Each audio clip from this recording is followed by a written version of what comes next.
तो आज हम बात करने वाले हैं 20वीं सदी के एक ऐसे पल की, एक ऐसी कहानी जहां आज़ादी तो मिली लेकिन एक बहुत बड़ी कीमत चुकाकर। चलिए 1947 के बंटवारे की उन जटिल परतों को समझते हैं। सोचिए 15 अगस्त 1947 की वो रात, जब पंडित नेहरू के ये शब्द गूंजे तो पूरे देश में एक उम्मीद की लहर दौड़ गई थी। ऐसा लगा जैसे सदियों की गुलामी की जंजीरें टूट रही हैं और एक नया देश जन्म ले रहा है। लेकिन इस उम्मीद के चमक के पीछे एक बहुत ही गहरा अंधेरा भी था। ये आज़ादी, ये बंटवारे और खून खराबे के साथ आई, एक ऐसा दाग जो इतिहास से कभी मिट नहीं सकता।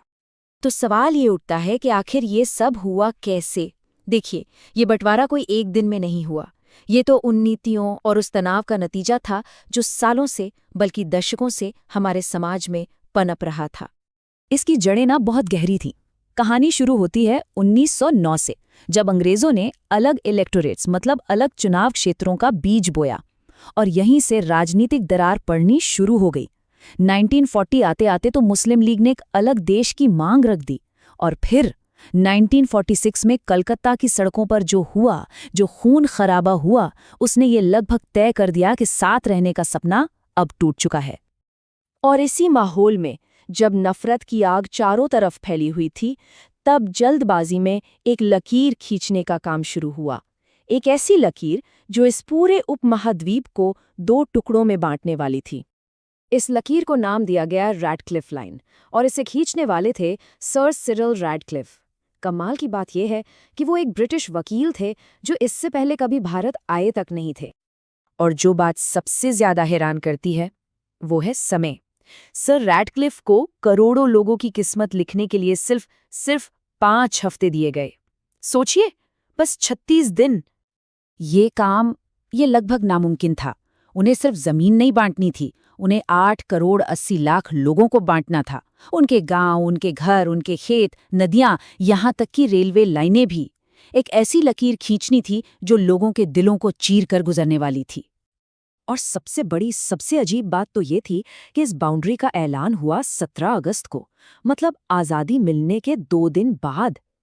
इसका मतलब ये था कि 15 अगस्त को जब लाखों लोग सुबह उठे तो उन्हें ये तक नहीं पता था कि वो भारत में है या एक नए देश पाकिस्तान में। बस इसी जल्दबाजी और कन्फ्यूजन ने इतिहास की सबसे बड़ी त्रासदियों में से एक को जन्म दिया। अब जरा देखते हैं कि इसकी इंसानी कीमत क्या थी। 1.5 करोड़, ये सिर्फ एक नंबर नहीं है, ये 1.5 करोड़ लोगों की कहानियां हैं। वो लोग जिन्हें अपनी जमीन, अपने घर, सब कुछ छोड़कर एक अनजाने भविष्य की तरफ निकलना पड़ा। ये इंसानी इतिहास का सबसे बड़ा माइग्रेशन था और सबसे दर्दनाक भी। और इस उथल-पुथल में जो दंगे भड़के, उसमें करीब 20 लाख लोगों की जानें गईं।